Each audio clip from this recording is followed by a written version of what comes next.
제목을 그리스도인의 국가관 이렇게 봐도 좋겠습니다. 우리가 그리스도인으로서 국가관 혹은 시민으로서의 그리스도인은 6월이 호국 보훈의 달입니다. 그래서 호국 보훈의 달에 한번 생각해 볼 만한 주제라서 이 부분을 다뤄보고자 합니다. 사도 바울이 살던 그 시대에도 그리스도인들과 정부와의 관계에 사도 바울은 굉장히 관심을 많이 가지고 생각을 했습니다. 그 시절에도 이런 관점을 유지할 수 있었다면 오늘 특별히 시민들로 구성되어진 시민사회를 사는 우리들도 이러한 정부와의 관계, 국가의 관계를 깊이 생각해 봐야 될 만한 그런 주제라고 생각이 되어집니다. 물론 당시의 시민들이 국가 정책에 참여하는 일은 극히 적었습니다. 그러나 오늘날은 이제 국민들이 국가 정책에 여러모로 참여하고 직접 참여할 수 있는 권리도 이렇게 주어져 있습니다. 그래서 오늘날과 같은 그러한 민주적인 사회는 아니었을지라도 로마 시대에도 정부와의 관계를 잘 유지하는 것이 그리스도인으로서의 삶을 누리는데 평안했던 것을 우리는 참고를 하면서 오늘 시대에 우리가 정부에 대해서 그리고 국가에 대해서 어떻게 생각해야 될 것인가를 같이 한번 생각을 해보려고 합니다.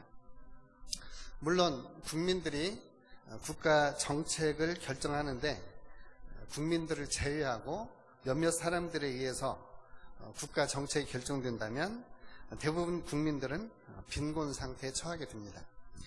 이런 나라를 우리가 독재 국가라고 이야기를 합니다.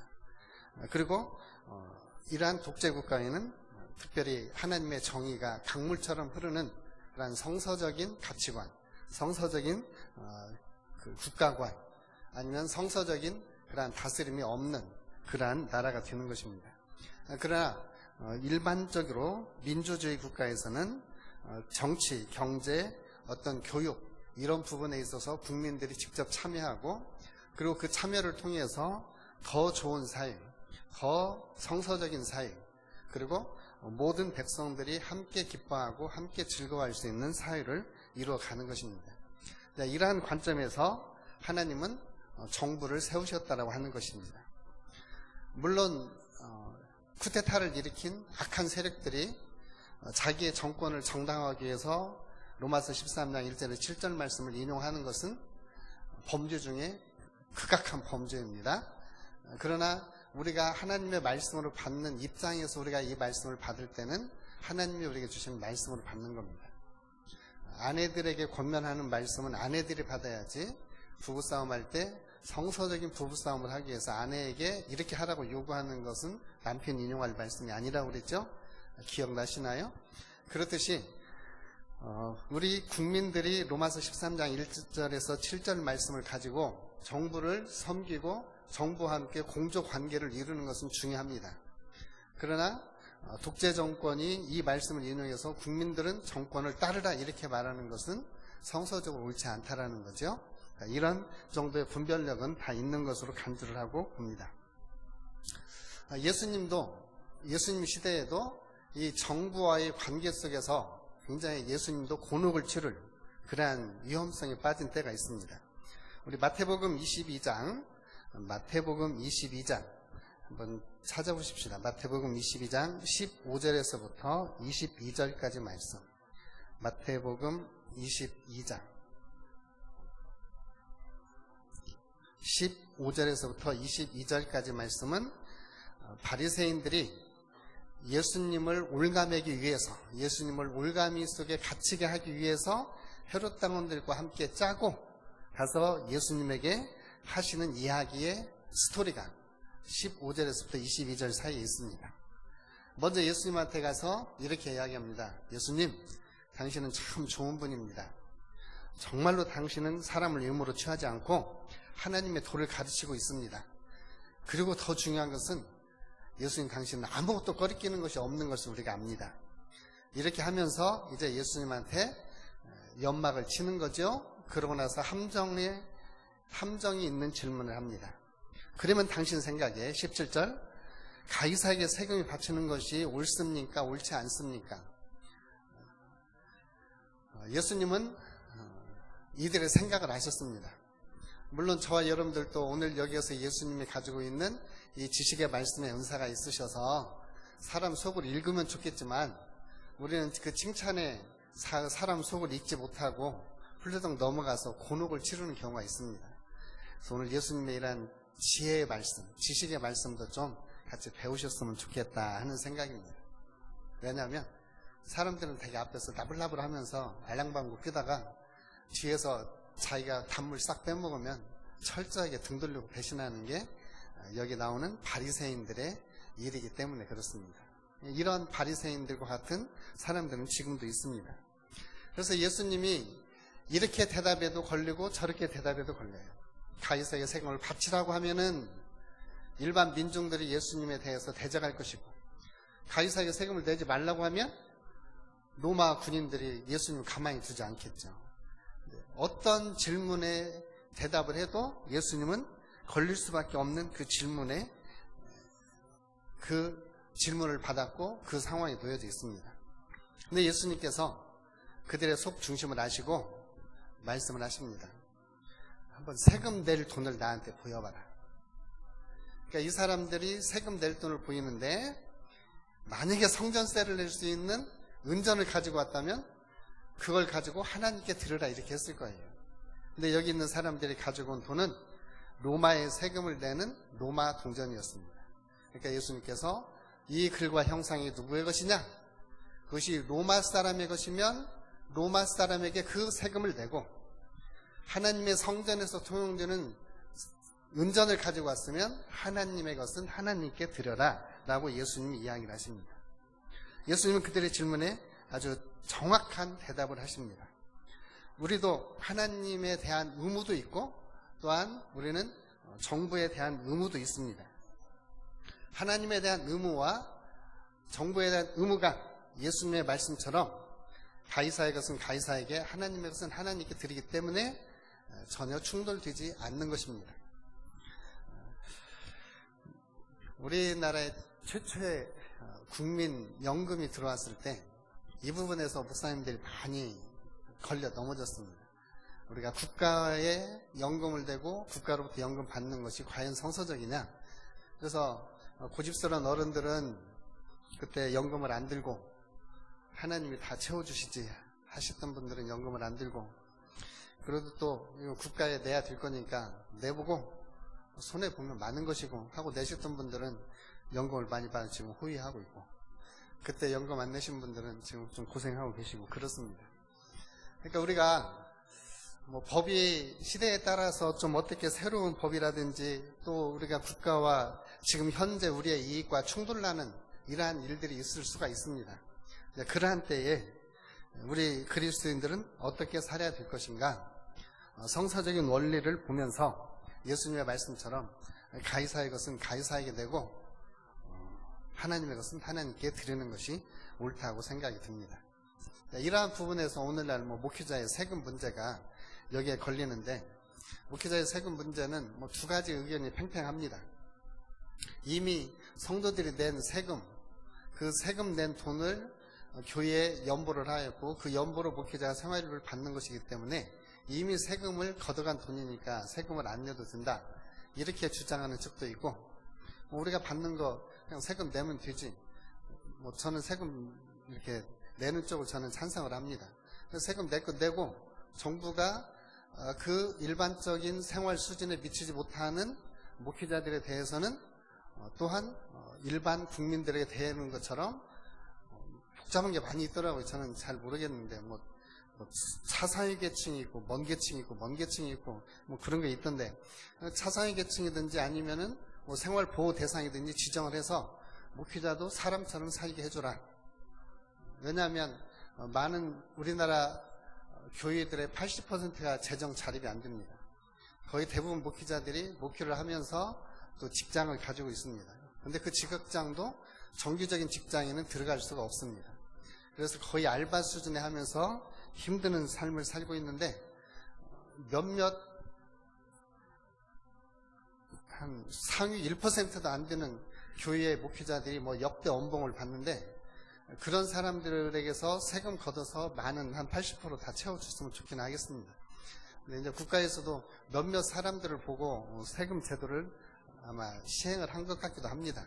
어느 쪽이 옳을지는 좀 더 시간이 지나면은 뭐 판단이 되어지겠죠. 여하튼 어떤 정책들이 결정되어지면 그 정책에 대해서는 국민으로서는 일단은 함께 따라가고 협력하는 것이 성서적인 삶이라고 보여집니다. 그래서 오늘 모든 사람들은 로마서 13장 1절 말씀처럼 위에 있는 권세들에게 복종을 하라. 권세는 누가 세웠든지 그 권세는 하나님으로부터 났다라고 이야기를 합니다. 그리고 그 권세를 거스르는 자는 하나님의 명을 거스르기 때문에 심판을 자초할 것이다. 그렇다고 해서 그리스도인들이 무정부주의자랑 폭력, 혁명가 이런 것들을 지지하라 이런 것은 아닙니다. 정부라고 하는 것은 하나님께서 세우신 하나님의 계획의 일부분입니다. 사도 바울은 권세는 하나님으로부터 출발되어졌고 모든 권세는 하나님이 정하셨다라고 성경에서 이야기를 합니다. 그렇다고 해서 왕이, 우리나라 왕은 대통령이죠. 왕이 오류가 없다거나 왕의 권력이 신성하다거나 이런 것은 절대 아닙니다. 특히 우리나라의 왕들 치고 왕이 끝난 뒤에 뒤끝이 제대로 된 사람은 거의 없는 것 같습니다. 참 불행한 나라예요. 이 불행한 나라에서 우리는 이 권세자들을 위해서도 좀 기도를 해야 될 필요가 있습니다. 사도 바울은 권세를 거스르는 자들은 하나님의 명령을 거스른다라고 이야기를 하면서 하나님의 명령을 거스르기 때문에 심판을 자초할 수밖에 없다라고 이야기해요. 그렇다고 해서 우리가 그리스도인으로서 하나님을 섬기지 못하게 하는 정부, 하나님의 성서적인 원리와 성서적인 일반적인 사고 체계를 뒤집어 엎는 이러한 법들을 만드는 정부에 대해서 그 정부를 쫓아가거나 아니면 그 정부를 지지하라고 하는 건 아닙니다.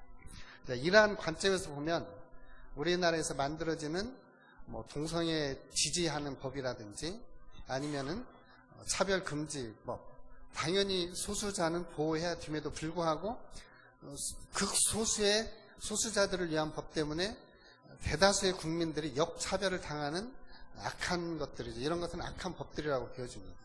근데 그러한 악한 법들이 만들어지는 것에 대해서는 우리가 찬성할 수 없다고 하는 그러한 부분입니다. 바울이 전체적으로 세세하게 논하지는 못했지만 큰 관점에서 그리스도인들은 국가와의 좋은 관계를 유지해야 된다라고 이야기를 하는 것입니다. 그렇다고 해서 또 국가가 하는 거 모든 거 다 따라서 하라, 또 모든 면에 있어서 맹종하라 이런 부분은 자세히 기록하지 않았습니다. 왜냐하면 그 당시 사회에서 또 이 로마서를 기록하면서 바울이 다 기록할 수 없기 때문이기도 한 것입니다. 일단 이 바울이 이야기할 때는 정부는 일단 하나님이 세우신 기관이다. 그러니까 정부는 하나님이 세우셨기 때문에 하나님의 백성들이 평안히 살 수 있고 하나님의 백성들이 보편적으로 자유를 누리면서 살 수 있도록 보호해주는 역할을 해야 한다. 왜냐하면 정부의 권력을 가지고 악이 창궐하지 못하도록, 악한 자들이 활개치지 못하도록 이런 것들을 막는 일은 정부가 해야 되기 때문입니다. 요즘은 우리나라 그 뒤에서 다시 한번 다루기로 하죠. 정부는 그 본질의 목적, 국민들을 보호하고 또 국민들의 안전을 지키는 일에 최우선적으로 해야 됩니다.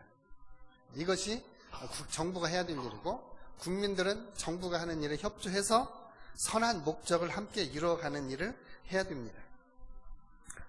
이러기 위해서 시민들도 그 사는 국민들도 해야 될 의무가 있습니다. 그 중에 첫째가 국민들은 만들어진 법은 잘 지켜야 됩니다. 저도 이걸 준비하면서 양심에 좀 찔리는 부분이 있습니다. 어떤 부분이냐면 운전할 때 분명히 시속 90km 되어져 있는데 110km 이렇게 달리다가 110km 달리는데 106km에서 찍혀서 범칙금을 대고 그래서 법을 지키는 것이 돈 버는 것이다 라고 하는 것을 좀 많이 배웁니다.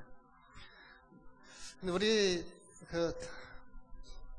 60km로 달린 곳에서 60km로 달려야죠. 우리나라 고속도로 1차선은 악마의 유혹이라고 이야기를 한답니다. 뛰어 들어가서 빨리 가고 싶은데 빨리 가다가 가장 사고가 많이 일어나는 곳이 1차선이랍니다. 그리고 그 1차선을 고속도로가 110km인 데가 있고 100km인 데가 있습니다. 110km 달리면은 그 차선에서 견뎌낼 수 없습니다. 특히 저희 봉고차 같은 경우 110km로 1차선에 들어갔으면 나오지도 못하고 빠지지도 못하고 어정쩡해서 그런 상황이 듭니다. 그래서 110km를 지키면은 뒤에서 얼마나 불을 많이 반짝거리는지. 그래서 이제 2차선으로 나오려고 하면은 이게 차가 안 나가니까 옆에 있는 차가 비켜줘야 나가는데 나가지도 못하고, 브레이크 잡으면 뒤에서 난리 나죠. 만약에 뒤에 오는 차가 경차 같으면 좀 괜찮습니다. 근데 뒤에 막 반짝거리고 오는 차가 110km 규제에 안 걸린 대형 버스 아니면 대형 트럭이 오면은요, 오금이 저립니다. 어떻게 해야 될지요? 그래서 이제 거기에서 끼어들어서 많은 교통사고가 유발되어지는 그런 원인 가운데 하나랍니다. 그래서 우리도 그런 법이, 만약에 잘못된 법이 있으면 법이 잘못되었다고 하더라도 내가 지금 지키기에는 좀 거북스러워도 일단은 지키는 것이 필요합니다. 그리고 만약에 속도를 높일 필요가 있다면 거기 속도를 좀 높여주십시오 하고 재정 청원을 해서 속도를 조절하는 것이 옳을 것 같기도 합니다. 그래서 저도 이제 제가 군산에서 휴유가 많아서 군산을 왔다 갔다 하면서, 우리 성장로님도 군산 왔다 갔다 하면서 많이 찍힐 것 같은데 저도 몇 번 찍혔습니다. 빨리 오는 것도 아니에요. 딱 한 90km 좀 넘었는데 이렇게 찍혀가지고 오기도 하고 그러더라고요. 좀 속도력을 좀 높여주라고 뭐 청원하고 싶어도 또 청원할 수도 없는 부분이고. 그런데 이제 법이 이런 게 있습니다. 법 중에 우리가 예수 그리스도의 관점에서 예수 그리스도 복음을 전하고 신앙생활을 자유롭게 하는 것을 억압하는 법들이 만들어질 수 있습니다. 이러한 법들이 만들어졌을 때는 우리는 하나님의 법에 우선해서 사는 것이 중요하다. 이것을 사도행전 4장에서 베드로가 공유에 잡혀가서 내가 너희의 말을 듣는 것과 하나님의 말을 듣는 것 중에 어느 것이 옳은가 너희들은 판단을 해봐라 라고 이야기를 합니다. 그래서 우리 자신들도 하나님의 법을 지켜가고 하나님이 우리에게 정해놓은 일반 세상의 법도 함께 지켜 사는 것이 우리 국민으로서의 중요한 부분입니다. 경찰들은 속도 제한에 예의적입니다. 제가 고속도로에서 보면 경찰들 차는 속도 제한이 없이 달립니다. 보통 160, 170, 빨리 달리는 경찰차는 200까지도 달립니다. 그렇다고 해서 그 차가 속도 위반으로 전혀 단속되지 않습니다. 근데 어느 날 경찰이 자기 차를 가지고 200km를 달리다가 경찰한테 잡혔습니다. 그래서 경찰한테 잡혀가지고 즉결 심판에 넘겨져서 판사한테 재판을 받으러 갔습니다. 근데 판사가 자기 관할 경찰인 줄을 알고, 아니 순경 어찌 왔어? 경찰관 어찌 왔어? 그랬더니 속도 위반으로 왔습니다. 몇 킬로 위반했는데요, 110km 달리는 데서 160km 달렸습니다. 당신 그러면 나한테 내가 지금 근무 중이었고 나는 내 개인 차로 지금 경찰 임무를 수행하고 있었다라고 말하면 범칙금 안 주겠습니다. 판사가 그렇게 이야기하니까 그 경찰관이 내가 법을 위반한 것에 대해서는 분명히 위반했기 때문에 나는 근무 중도 아니었고 또 다른 볼일 때문에 급한 일 때문에 갔으니 범칙금 내겠습니다. 판결을 내려주십시오 해서 범칙금을 냈답니다. 이런 경찰들이 있는 사회는 정말 좋은 사회죠. 문제는 그 다음입니다. 경찰이 시민을 단속을 했어요. 그런데 이 경찰의 진술과 이 시민의 진술이 엇갈리는 거예요. 그래서 이제 둘 다 법정에 끌려갔습니다.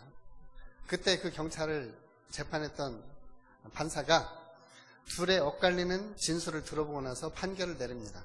저 경찰관은 정직한 경찰관이다. 그래서 시민에게 범칙금을 부과하라고 경찰의 손을 들어주었답니다. 이런 사회가 오늘 로마서 13장에서 말씀하고 있는 정부이고, 이런 사회가 바로 하나님의 정의와 하나님의 공의를 따르는 사회라는 거죠. 법이, 권력이 있는 자에게 법이 적용되지 않고 일반 사람들에게 적용되는 법을 가지고 있는 나라들은 우리가 일반적으로 후진국이라고 이야기를 합니다. 그래서 오늘 저와 여러분들이 우리 정부가 좀 더 청렴하고 우리 정부가 깨끗해질 수 있기를 우리는 함께 기도해야 될 것입니다. 그리고 우리 사회에서 권위자들을 존중히 여기는 게 필요합니다. 요즘 우리가 인권이라고 하는 법으로 권위자들을 무시하고 있는 이러한 현장을 우리가 많이 봅니다. 그러니까 이러한 부분에서 법을 집행하는 공무원들, 법관들, 소방관들, 그리고 의료인들을 우리는 존중히 여길 수 있어야 합니다. 왜냐하면 이런 사람들은 하나님께서 백성들을 돕기 위해서 세운 직분이기 때문입니다.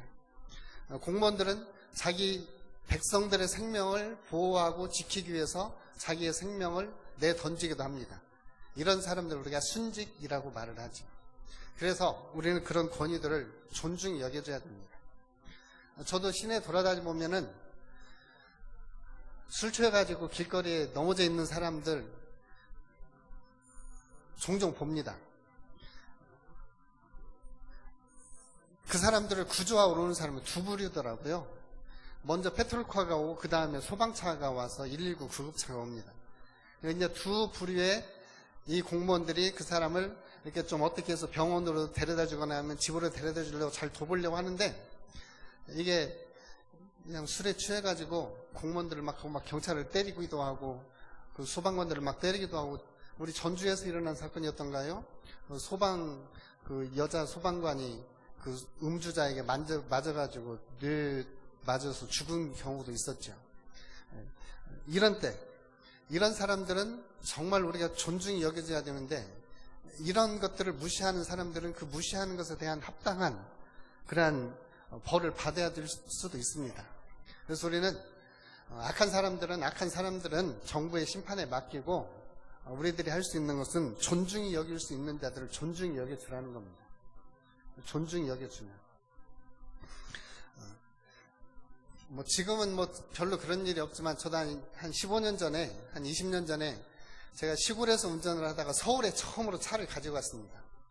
우리 시골에서는 중앙선이 없기 때문에, 그때는 우리 동네는 차 포장이 안 돼 있었어요. 도로 포장이.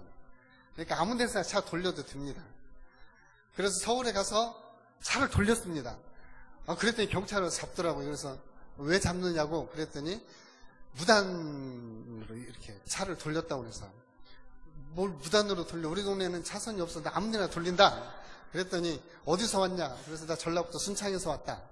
그랬더니 진짜 면허증을 보고 진짜 천냥반이네요. 그러면서 그 경고장인가를 끊어주더라고요.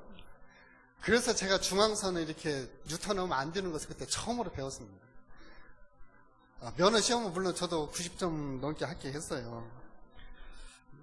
그 다음에 법을 다시 이렇게 보니까 뉴턴도 있고 중앙선 침범도 있고 그러더라고요. 그러니까 우리가 지킬 수 있는 법들은 지켜나가고 권유를 높여주는 것이 우리가 안전하게 살 수 있는 길입니다. 지금 우리 얼마 전에 조현병 때문에 고속도로 역주행해서 난 사건이 있지 않습니까? 결혼을 앞둔 신부가 그것에 의해서 사고를 당하는, 이런 것들을 지켜줄 수 있는 사람들이 공권력입니다. 그러니까 공권력 나름대로 국민들을 존중해주고 귀히 여겨주고, 또 국민들은 권력자, 권위자들, 공무원들을 존중히 여겨줄 때 우리 사회는 살기 좋은 사회가 될 수 있습니다. 그리고 이제 우리가 국가에 대해서 또한 부담해야 될 의무가 세금 내는 것입니다. 오늘 예수님께서도 관세를 바칠 자에 관세를 내고 조세를 바칠 자에 조세를 바치라고 그랬습니다. 그러니까 낼 수 있는 세금을 많이 내시면은 그만큼 부유하게 잘 사시니까 세금들 많이 내십시오. 그래서 저도 뭐라고 이야기하면 그렇습니다. 나도 11조 1000만 원 하고 싶다. 나도 할 수만 있으면 그렇게 좀 했으면 좋겠다라고 이야기를 합니다. 그러니까 우리 모두가 정당한 세금을 많이 내어서 모든 사람들이 잘 살고, 또 내가 세금 많이 내면 내가 많이 잘 사는 거잖아요. 그러니까 내가 납부할 수 있는 세금들 정확히 내주는 것도 우리가 해야 될 일 가운데 하나입니다. 그리고 우리가 또 하나 해야 될 일이 있습니다. 선거가 되면 선거에 참여하는 겁니다. 그래서 저는 만나는 사람마다 이렇게 말합니다. 전라북도에서 대통령 나오면 묻지도 말고 따지지도 말고 그냥 찍어라. 물론 그렇게 나왔으면 좋겠습니다. 전라북도에서는 대통령도 나오고 전라북도에서 국무총리도 6년 연속, 12년 연속 좀 나와서 우리 전라북도가 좀 잘 살았으면 좋겠어요. 이제 선거를 우리가 참여함으로써 선거를 통해서 우리는 정부도 선거를 통해서 국회도 우리가 참여할 수 있는 것은 선거밖에 없습니다. 그래서 국회의원이라든지 아니면 지방 의원들이라든지 이런 분들이 의정활동하는 것, 또 그분들이 활동하는 것들을 면밀히 살펴보고 선거를 통해서 우리가 정부에 참여하고 선거를 통해서 국가에 참여하는 이것을 참정권이라고 그럽니다. 그래서 이런 참정권도 우리가 잘 행사해야 될 줄로 믿습니다.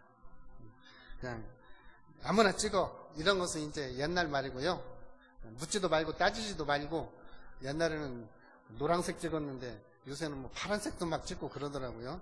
막 그렇게 막 찍지 말고 잘 따져보고 또 우리 지역을 위해서 일할 수 있는 사람들 그리고 우리 국가를 위해서 정말로 사심없이 일할 수 있는 사람들 이런 사람들을 우리가 선거를 참여함으로써 당선시키는 것이 국가와 우리 사이에 좋은 관계를 유지할 수 있게 하는 겁니다. 그리고 마지막 우리는 우리 스스로 보호할 수 있는 권리가 있습니다. 우리 나라도 지켜야 되고 우리 가정도 지켜야 됩니다. 그리고 우리 스스로가 다른 사람들을 잘 지켜줌으로써 우리 스스로가 안전을 보호받을 수 있습니다. 그래서 함께 더불어서 잘 살아가는 사회, 함께 더불어서 국가 권력과 국민들이 함께 더불어서 잘 살아가고 평화를 누리는 사회. 동양에서는 요순시대라고 이야기를 하고 공자가 말하는 이상사회. 그 길이 멀다고는 할 수 있지만 멀다고 하더라도 우리는 포기하지 말고 기도하면서 하나님이 통치하시고 하나님 모든 국민들은 하나님이 세우신 정부와 함께 협력해서 하나님이 원하시는 아름다운 행복한 사회, 우리 모두가 보편적으로 모든 사람이 함께 행복을 누리는 사회, 이런 사회를 같이 이루어갔으면 좋겠습니다. 그러기 위해서 우리는 기도해야 되겠고 또 우리가 참여할 수 있는 부분은 참여해야 되겠고 또 우리가 함께 기도해야 될 부분 가운데는 국가로부터 녹을 받고 있는 공무원들이 이러한 정부, 이러한 국가가 될 수 있도록 그분들을 위해서 함께 기도하는 것도 필요합니다. 그리고 제가 해줄 수 있는 건 아니지만 공무원들은 월급을 많이 줘야 된다고 생각합니다. 왜냐하면 공무원들이 월급을 많이 받아야 KT 사건 같은 청탁 사건이 안 일어납니다. 공무원들 월급을 많이 주려면 세금도 많이 내야 됩니다. 우리 전라북도가 사업이 잘 돌아가야 세금을 많이 내서 공무원 월급도 잘 줄 수 있습니다. 그러니까 이게 다 같이 톱니 맞물려서 돌아가듯이 돌아가는 겁니다. 그래서 우리 모두 좋은 행복한 우리 사회, 행복한 우리 교회 되시기를 주님으로 축복합니다. 제가 흉설수를 한 부분은 다 이렇게 잊어버리시고 우리 국가와 우리 사이에 좋은 관계를 유지하고 하나님이 세우신 국가 권위를 존중하고 국가도 국민들을 존중히 여기는 그러한 이상사회가 됐으면 좋겠다라고 하는 겁니다. 기도하겠습니다. 아버지 하나님 고맙고 감사합니다. 오늘 주신 말씀 우리의 마음에 다시 한번 생각해보고 국가에 대해서 국가관에 대해서 한번 생각해보고 성서적인 국가관을 정립하고 또 우리가 성서적인 그러한 국가 권력 또 우리 국민들도 성서적인 국가 권력을 존중히 여기는 이러한 하나님이 원하시는 이상사회가 이루어질 수 있도록 도와주옵소서. 예수님의 이름으로 기도합니다. 아멘.